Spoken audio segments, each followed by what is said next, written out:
Aussie Skateboard and visit UCY.tv.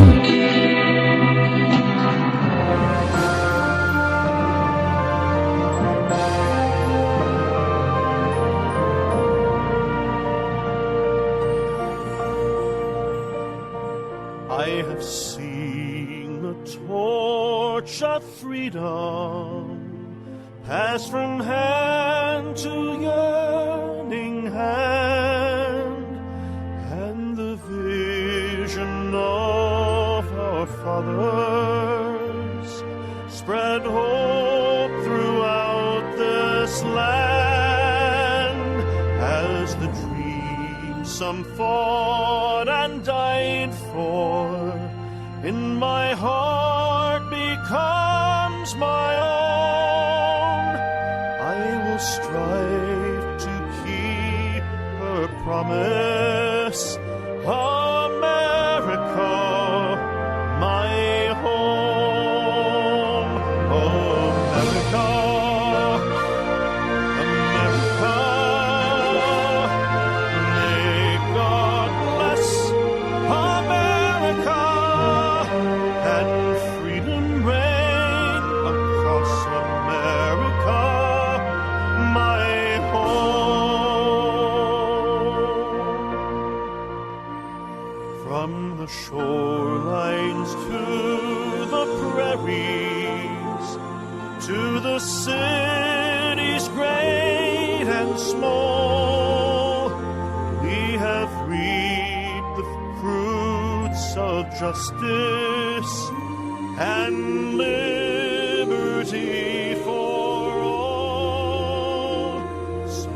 So with deep appreciation for the blessings of freedom that we know in this wonderful land of ours, I'm Dr. George Simon, welcoming you to another edition of Character Matters. This is the program where we talk about what I consider to be the defining issue of our time, the character crisis that we face and that affects so many areas of our lives, from our relationships, our marriages, our communities, our politics, our economics. Just about every facet of our lives is affected by character. Character really matters. The premise of this free society that our founders tried to fashion is that a people with a solid internal moral compass and decency of character about them, if left alone, would naturally tend to thrive and prosper and create opportunities and wealth, not just for themselves, but for others. And so they fashioned or envisioned and fashioned a system with minimal intrusion, minimal regulation, believing that decent people could regulate themselves. But we live in a time where so many among us don't seem to be able to regulate ourselves very much. And this has cost us dearly.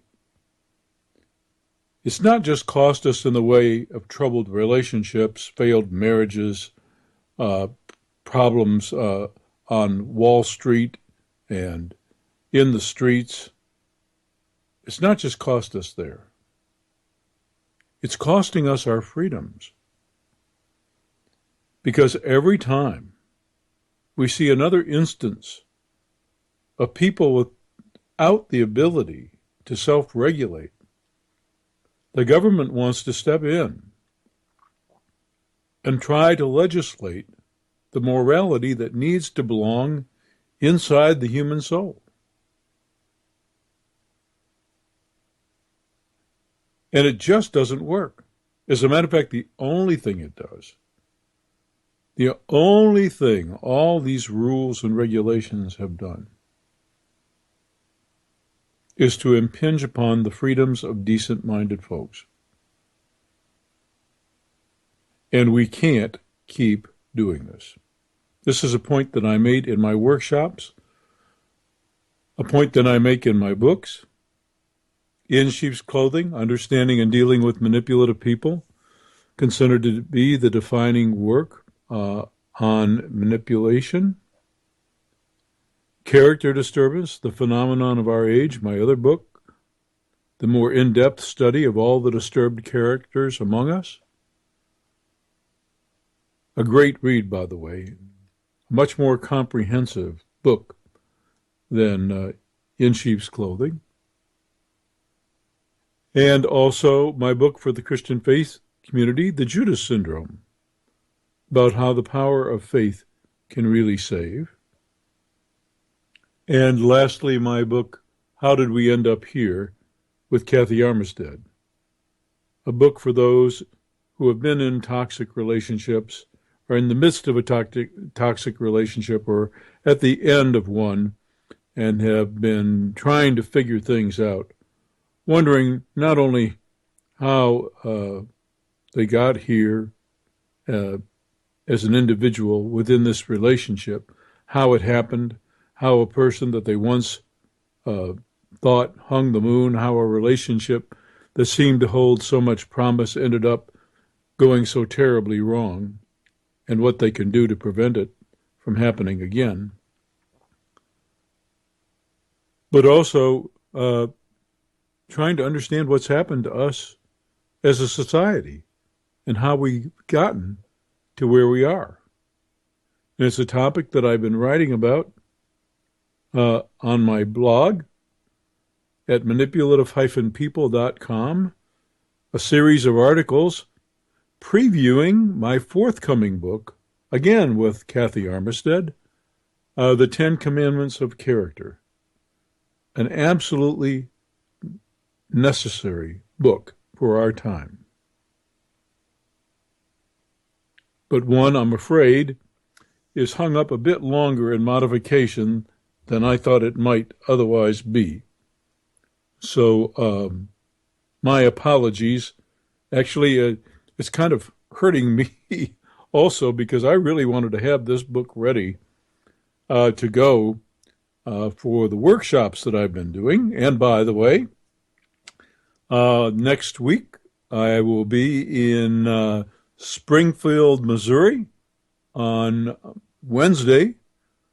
So if you're in the Springfield, Missouri area or close to it, and you want to come to one of my workshops, you're welcome to do so. The workshop is targeted for professionals, but it is understandable for anyone, and that's just the way I tailor my workshops.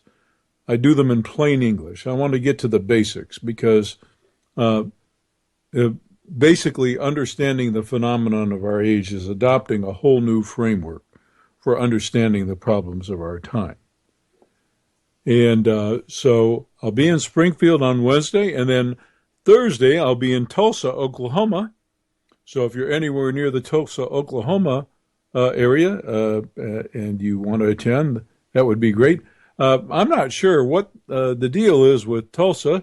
We have above average crowds once again in all of our venues, except for Tulsa. We have a fair crowd in Tulsa, but not the thriving crowds that we have been having at all the workshops. So I don't know whether the word didn't get out too well by the sponsor, Cross Country Education, or maybe folks are too much on vacation this time of the year, or whatever the case may be. I'm not sure. But we'll be in Tulsa on Thursday, and then on Friday we'll be in Oklahoma City. Again, we have a very nice turnout in Oklahoma City, better than average, and I couldn't be happier about that. I will have all of my books with me, and I'll have many stories to share and many examples to give of what we can do, basically, to turn things around in this unfortunately character-disturbed time of ours. And as we get into the program tonight, I'm going to be talking about what I've been blogging about on the manipulative-people.com blog site. So I hope you'll stay tuned. And if you want to join the conversation, if you have something you want to contribute to the program, just a question you want to ask me, something you'd like to share that you think would interest the audience, please give us a call at 718-717-8296. That's 718-717-8296. I'm happy to take your call. We are live again tonight, and we should be pretty much through the end of the spring. I can't foresee at the present time any programs that will have to be pre-recorded, so I can take your calls. And I'm always glad to hear from folks, not just folks who have found something of value, maybe even some validation in my work, especially my books and my blog articles, but also folks who just have something they want to share about something they've come to realize with respect to the phenomenon of our time, and maybe how my work helped validate their feelings and help them empower themselves in this crazy mixed up world of ours.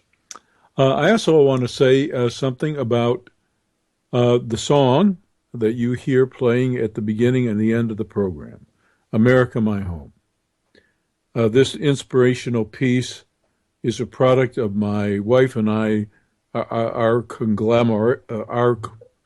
collaboration, I was about to say, our first collaboration on some lyrics. It was a tune that was playing in my head for many years, pestering me, literally haunting me, day and night, until I finally did something about it. And the reason I hadn't done anything about it until I finally did is because I was kind of stymied for just the right words. And so actually my brother helped me collect some thoughts about it, and my dear wife helped me put the lyrics together. She's a wonderful poet. And that is how America, My Home, as is commonly known, was born. The formal title of the piece is Anthem for the Millennium. We meant it as an anthem for the turn of the new millennium. It was initially composed in 1998 and copyrighted in 1999. First performed in 2000, and then when the attacks of 2001 occurred, it seemed to be just the right piece to do some rallying locally at some public events and inspire some patriotic pride, and that's how the song kind of took off in popularity. And it's been performed, several million folks in live performances all across the country. The reason I want to talk about it is that we're rolling into the patriotic season, where we have Memorial Day coming up, then we have Flag Day, then we have Independence Day, 4th of July, and then we have Veterans Day, or excuse me, before that we have Labor Day, and then we have Veterans Day. And at all these events, at some point, typically someone wants to perform this song, and I couldn't be happier to have more people join the ranks of those helping to carry its message that America's greatness has never resided primarily in its military might or in its economic power, but in the character of its people. That's where America's greatness has always resided, in the character of its people. And when our character is as impaired as it has been of late, our greatness suffers. One of the candidates for president says that he wants to make America great a certain way. He wants to make America great again in a certain way. And the way we'll really make it great is that we'll be all that we can be as individuals. We'll make honest contributions. We'll care about one another. We'll put in an honest day's work. We won't feel entitled to anything. We won't be so greedy. The kind of greed and dishonesty that plagued Wall Street. It didn't plague Wall Street. It was these reprehensible characters. And it doesn't take very many. It just takes the right number in the right places of folks with incredibly poor character to do a lot of damage. And that's been my point all along. Character matters. It matters to everything, which is why it is so incumbent upon us to place such a priority on it and to really make sure that we do our best to groom it in our children and to reinforce it. And that's one of the reasons why I've been writing the series of articles that I've been writing as an introduction to my new book coming out soon, I hope, with Kathy Armistead, The 10 Commandments of Character. These are the life lessons that I've learned counseling folks for many, many years about what must be learned, what must be mastered, what values and principles must be firmly embraced and then lived out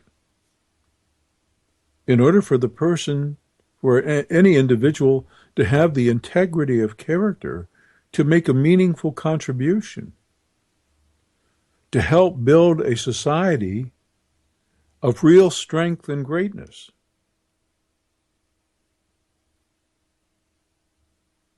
So that's what I've been writing about, and that's really the message of the song.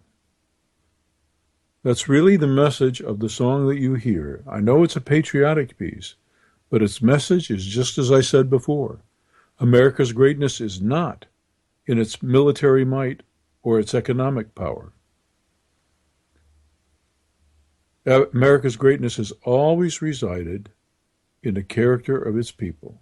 And there have been times in our history when we rightfully should have held our head in shame. We had every reason to, because we weren't living up to our best ideals. But there have also been some shining times, some shining moments, when we stood up for those great principles, those time-tested, true principles that made us great. So that's how we'll be great again, by fostering character. And so my contribution will be this book, and of course this series of articles that previews it, and of course this radio program, maybe one day a television program, who knows? This network is called UCY.TV.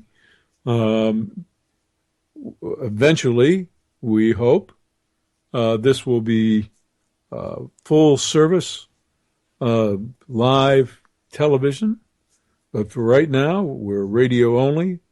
And still, we have the means to have a great conversation about what we really need to do to make ourselves great again as a country. Maybe you have some ideas on that. Maybe you disagree with me that character is the solution. Maybe you just have a question you want to ask. Maybe you have another contribution you want to make that you think will interest our audience. If you do, give us a call at 718-717-8296. That's 718-717-8296. I'm happy to take your call. Well, I can't believe how fast the week has gone this week. I've been, as I said, posting articles on my manipulative-people blog, and I've got more to post before I leave again. You know, I was in New York week before last, in the New York City area, two venues on Long Island, and then one in Midtown Manhattan. And I'll tell you, it was a gruel. And so when I got back home and got back to business as usual, trying to do some catch up, I found myself really behind the eight ball. And here I am getting ready to leave again. This is the only month where I have 2 tours in the same month, and I'm so grateful for that. But it's been great to be home, and especially because this is kind of a special weekend for me and my wife, who, as I mentioned before, co-authored the lyrics of the song that you hear that plays at the beginning and the end of the program, America My Home. And I really sincerely hope, folks, that if you have any inkling at all, if you're touched or moved by the piece, you want to hear more of it, you can go to YouTube, by the way. You can go to my YouTube channel, or you can just Google America My Home, or do a search in the YouTube search box for America My Home, and you'll see countless videos there of the song. Let it inspire you, but please, if you have any desire to join the chorus of performers, we'd love to have you. We'd love to have you be another person carrying the song's message at patriotic events or just about any time. And there's contact information on the videos on YouTube. You can also contact me through the blog on the manipulative-people.com blog site, on the Contact Dr. Simon feature. Contact me. I'll hook you up with the CD that has the performance tracks. It has a demonstration on it, a full piece with orchestra and backing choral, and then the backing tracks separately, so you can sing the piece at any live performance that you want and help carry the song's message. And nothing would delight me more than in the next week or two to see my mailbox fill up with requests. I have to triage my email box. I'm very behind, once again, because I've been on tour so much. I'm about 2 weeks behind. But when I see a request for the song, and I know that a patriotic holiday is right around the corner, I kind of give priority to answering those emails and then arranging for folks who want CDs to get them. So please, if you have any inkling at all, contact me using the Contact Dr. George Simon feature on my blog at manipulative-people.com, and I'm happy to make sure that you get a copy of the performance CD of America My Home. Well, I was telling you that my wife and I have got a special weekend here because tomorrow, the 16th of May, will mark our 35th wedding anniversary. Last year was the first year that we marked, that I marked more time on earth together with the woman that I love than I spent on earth without her. So that was a milestone in itself. But 35 years, it seems like the time has just passed us by all too quickly. I can't imagine, simply can't imagine life without this person that I love. She inspires me daily. She's inspired me, actually, to be a better person. We've grown together in just about every way you can think of.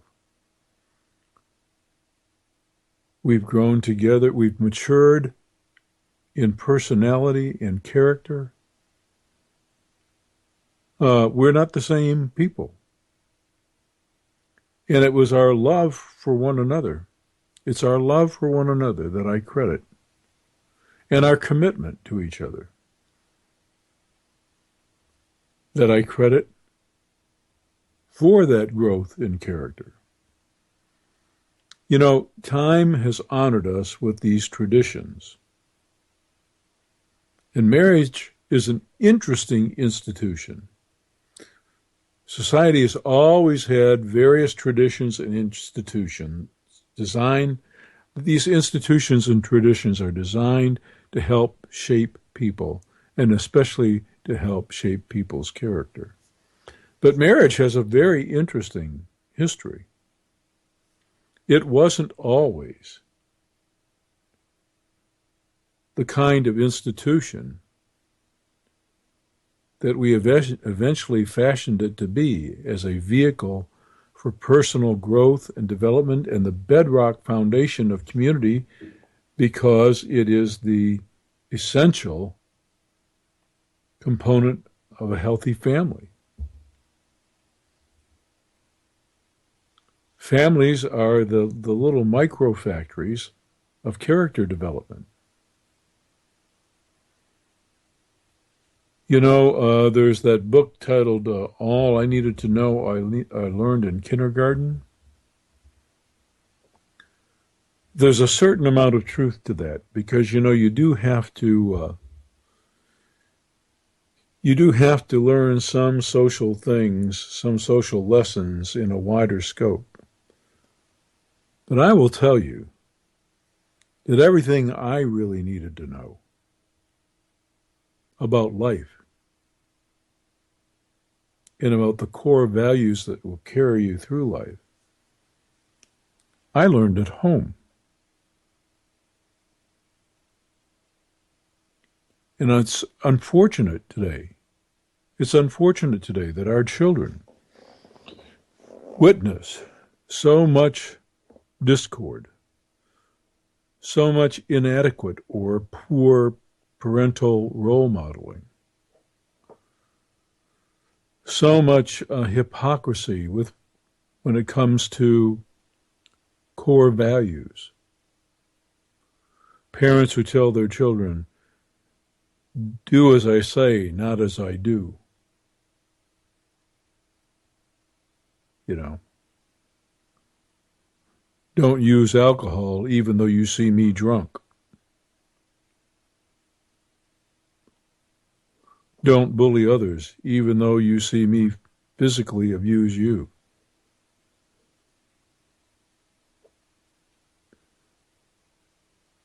And it's not just trauma the kids experience. I learned that lesson very, very early on. The old psychology had us all believing for way too long that the only thing that goes wrong in a person's character development is that they get scarred by trauma from their past, trauma in their rearing years that stunts their growth, makes them turn out bad.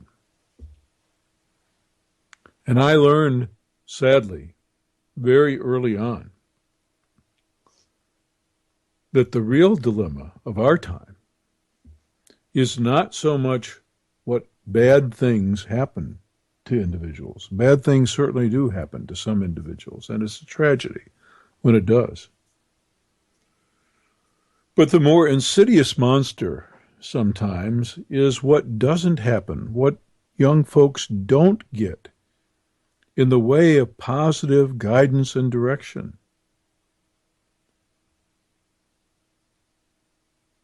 It is so critical.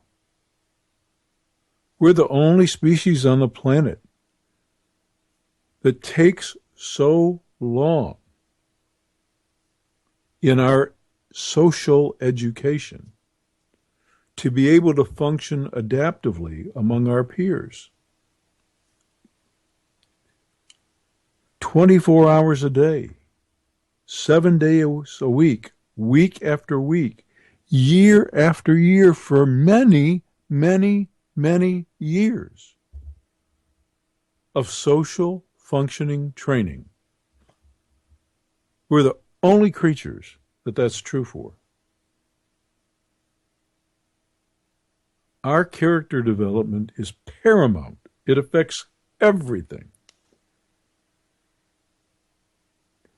And the big enemy of our time, as I write about in this article I posted last Friday on the manipulative-people.com blog, the enemy of our time is this culture of entitlement. It's been an absolute disaster. It has been a spirit crusher and a character destroyer. And it has so many willing accomplices. There are so many folks who, for self-serving reasons, are willing to push this culture of entitlement.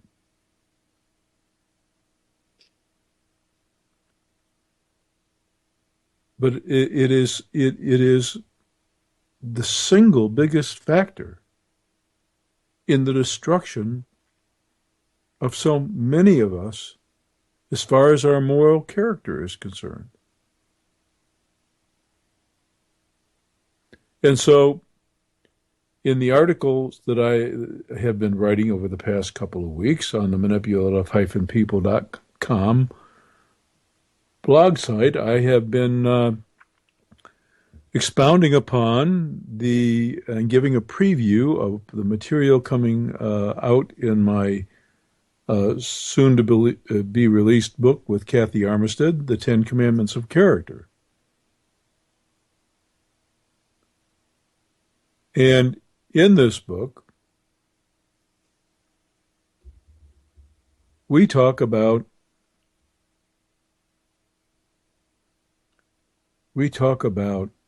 gratitude. And that's what the article really focuses on this past Friday on my blog. Gratitude is the antidote for this massive sense of entitlement.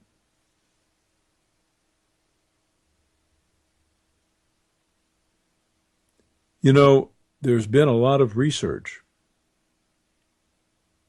a lot of empirical research, bearing out the wisdom of just what your grandmother used to tell you. Count your blessings. Beginning with this miracle we call life itself.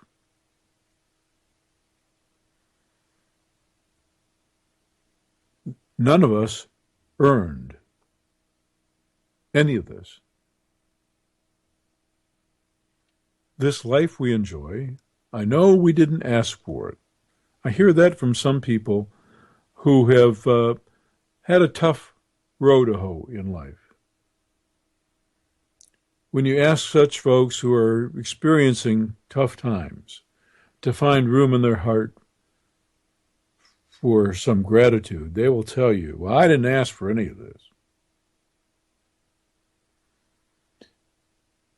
You see, psychologically speaking, all of us enter this life so very heavily aligned with what Sigmund Freud used to call the pleasure principle. That means that we want to be free from stress and tension, and we want to experience things that please us. We want pleasurable stimulation in our life, and we don't want pain.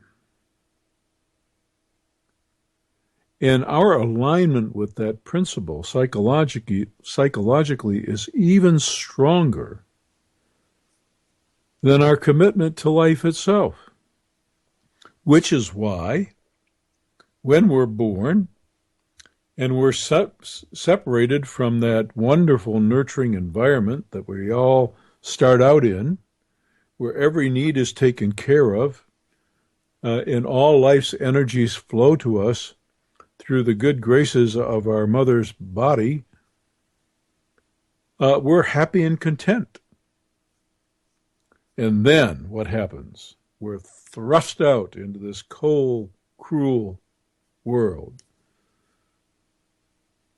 where we, for the first time, experience discomfort. Well, most of us, for the first time, experience discomfort. Things can really go wrong when, unfortunately, a child still in the womb is subjected to distress. Things can go horribly wrong there. But for the most part, things are pretty cushy there. We have everything we need. And then we're thrust out into the cold, cruel world, and we get our first taste of discomfort, and we're not happy about it. Matter of fact, most of us pitch a fit, and we don't calm down until we're snuggled, wrapped, fed, nourished, loved. And so most of us spend our whole lives seeking our comfort, seeking our pleasure. And we're so aligned with that principle that whenever the pain gets too great, we want out. That's really what suicide is all about. A lot of research on that, too. That's what it's all about. People experience a pain that they believe is just too great to bear. They're not willing to bear it. And that, by the way, that's another program. We'll talk about that sometime, because that's one of the other commandments. Learning how to bear discomfort. Oh, my goodness.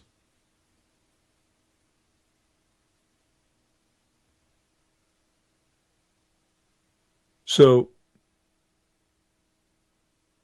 too many folks, unfortunately, far too many folks, come to a point where they just think that they can't bear any more pain. Now, in some cases, it's fairly understandable. Let's say someone has a terminal disease and is in incredible physical pain, real pain, daily torture. You can almost understand that. But we have a culture of such entitlement that the things that some people consider to be unbearable, are really quite interesting. And things that people will get upset about when they're asked to bear a certain amount of discomfort is just really unfathomable to me. And it's a reflection of our character-impaired time. I know I've given this example before, but for anybody new listening, I'll give it again. I had the either misfortune, if you want to see it that way, or at least the experience to teach for some time at the college level at one of the for-profit universities. I'm not going to mention any names. Many of them are of similar ilk. So you can just kind of imagine for yourself, but I'm not going to mention any names.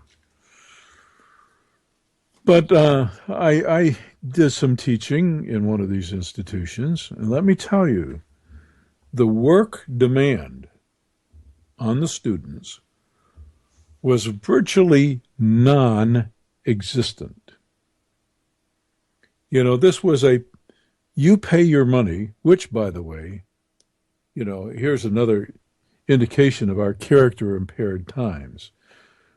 Most of the folks didn't have the money, so most of the folks were shown how to qualify for government loans, and then so then the government pays the bill. They think they're paying for a degree, and then either they do or they don't get one, and in either case, they usually stiff the government and the taxpayer for the bill. But at any rate, the mindset is, I'll pay the money and I'll get my credentials. And but there's work involved. And believe me, it is a minimal load. It is made, the whole process is made so user-friendly, so participant-friendly,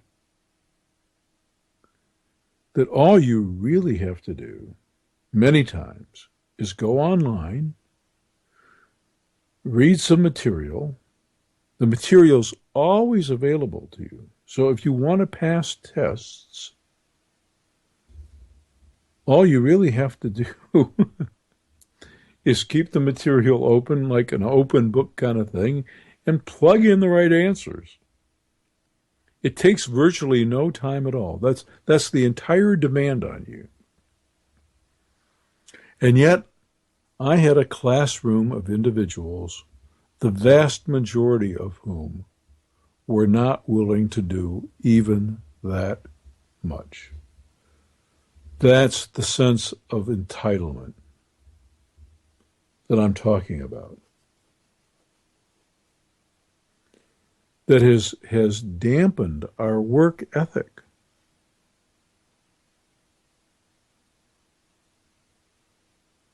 And it arises out of a lack of any sense of gratitude for all that we have and all that's being afforded to us. We are so disconnected.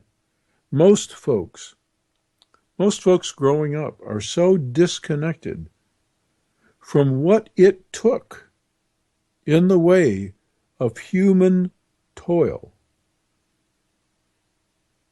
and sweat and innovation and persistence and sacrifice for us to get here, to get where we are.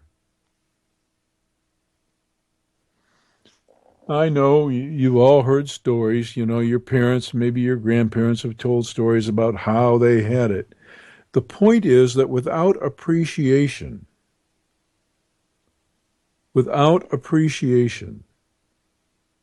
for all that has been given to us as a starting place, without appreciation for that, there can be no felt sense of obligation to give back. That's the key. That is the key. The key variable in all character disturbance, the key thing that goes wrong with folks in their character development that causes so much trouble, the main issue has to do with how they regard their obligations. Say their obligations within their marriage, their obligations to their family, to their community, to their workplace, to give an honest day's work. The hallmark of the character-impaired individual is a lack of a sense of obligation. And that sense of obligation can only be born, it can only arise out of a deep sense of gratitude for all that we have. Gratitude is good for us. And the researchers are now telling us that science is backing that up in spades. they're also telling us just what our grandparents used to tell us. And that is, counting your blessings is good for you. Why? Because you have to fake it until you make it, so to speak. In order to feel gratitude, in order to actually have the feeling, cultivate the feeling of being grateful, you have to practice grateful acts. You have to practice being grateful. And that in and of itself is a character-building enterprise, and it's also a happiness-building enterprise. The research solidly tells us that those who stop to think about and ponder and reflect upon all the many benefits that they enjoy in their lives are happier.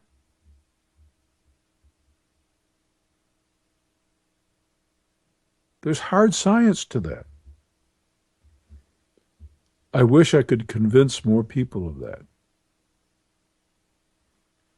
You know, I am not trying to discount the social injustices. I'm not trying to trivialize the social injustices that we face as a country. We do have injustices within our system. There's no question about it. We're too selfish. We're too greedy. And we have other character-related problems that create a lot of injustice.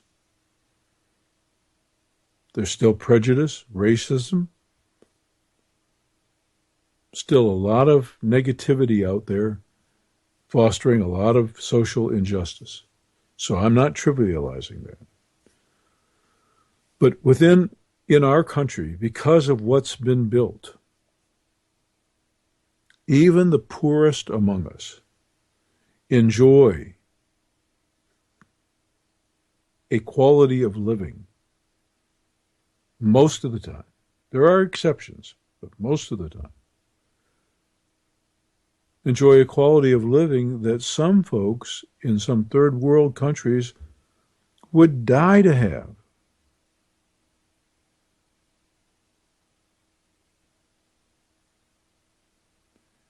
And the problems, the real tragedy, the real unfortunate, the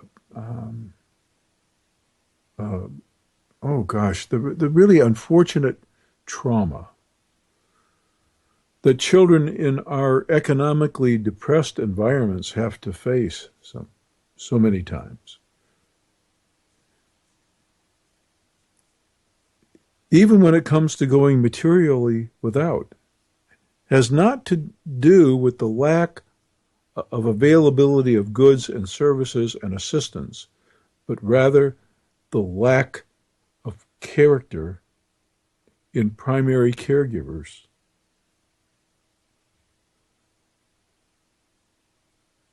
Who are unwilling or unable or so immature in their own character development or so abusive or so entitled that they haven't a clue how to love their children. And if that isn't a social disaster, I don't know what is.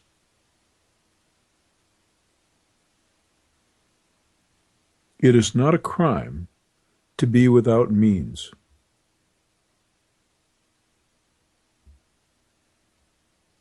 It's not a crime. And it doesn't have to mean, it does not have to mean that you don't develop character and a sense of responsibility.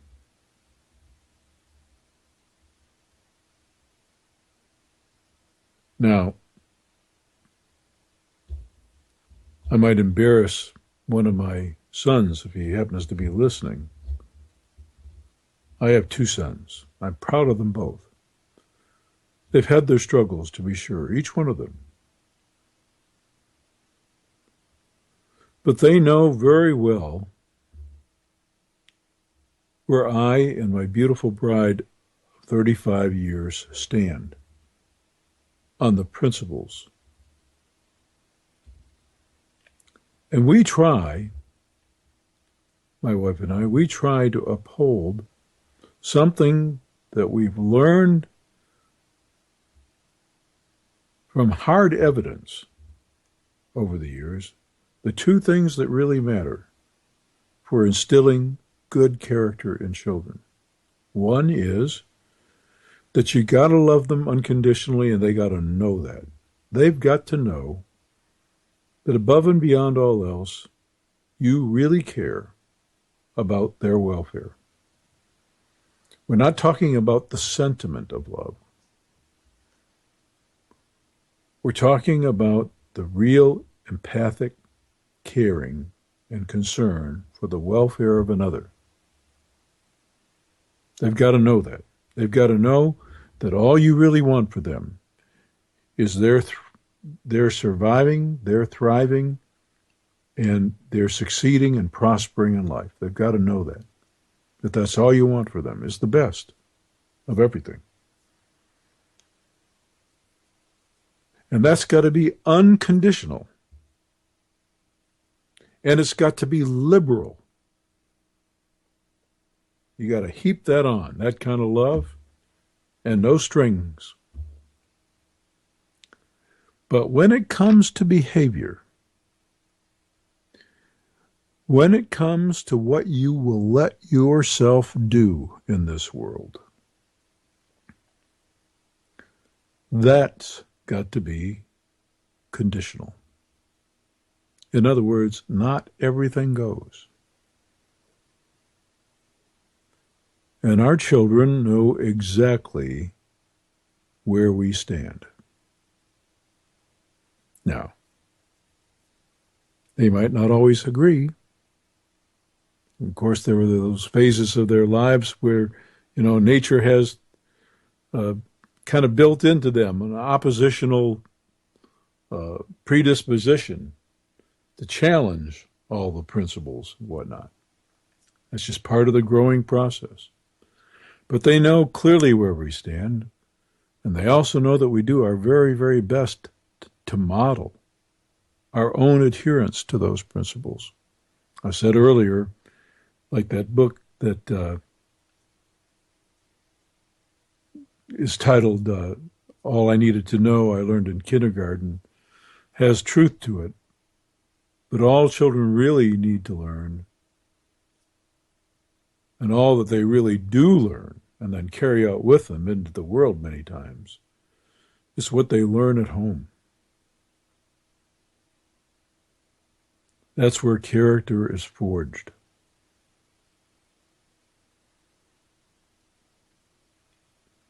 And so I had this wonderful moment with my youngest son just yesterday as he walked down the aisle at his college, one of the better private colleges in the country. Cost us an arm and a leg and more. Well worth it. Well worth it. I couldn't be prouder. Couldn't be prouder not just of his accomplishment,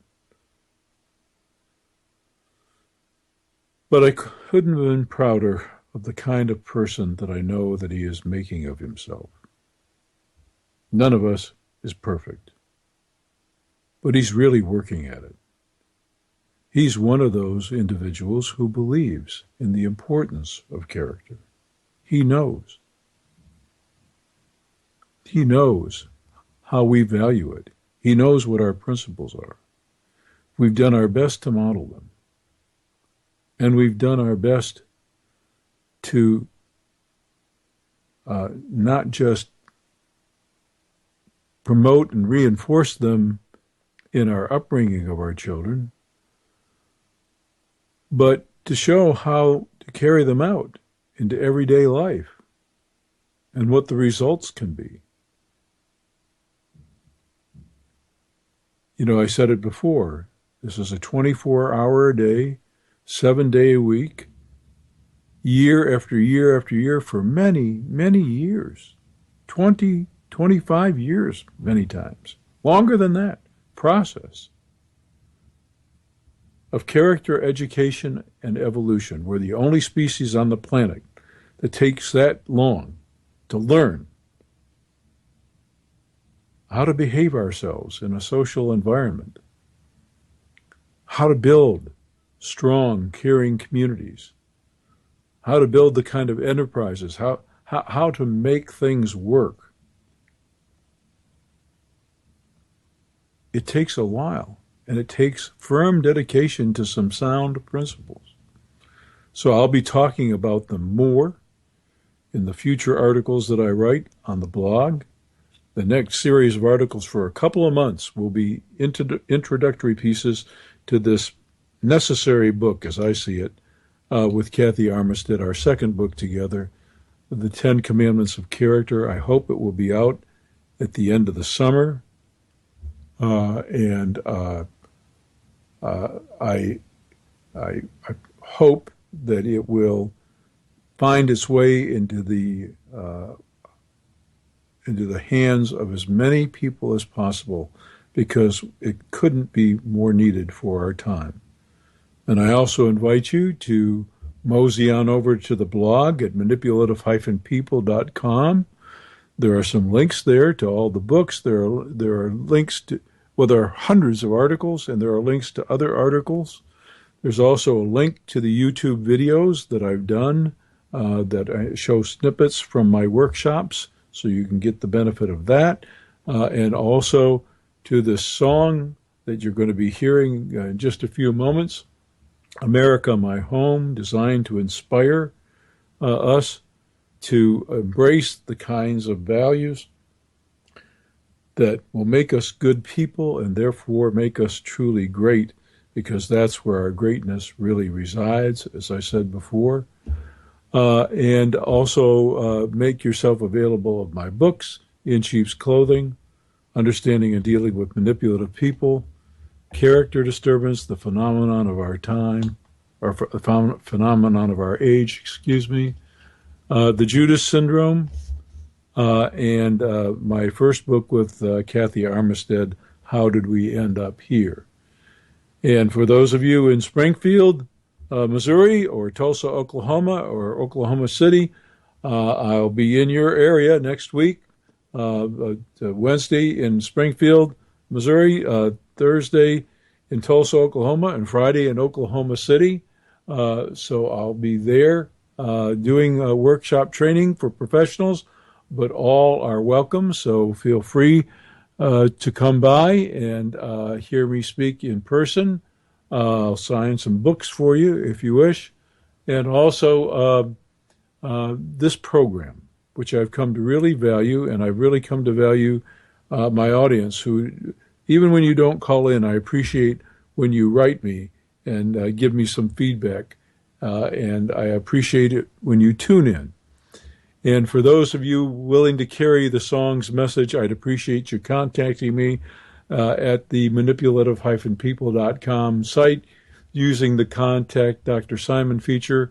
I invite you to join the chorus of those singing America, My Home at patriotic events, and help carry the message that America's greatness has never really resided in its military might or its economic power, but rather in the character of people who embrace and live out its highest ideals, and upon whom the very survival of freedom depends and has always depended. And with that, I wish you a happy rest of the weekend and a great week next week, and hope you'll tune in again next week for another edition of Character Matters. Thanks for tuning in tonight, and I hope to see you again next week, again on Character Matters.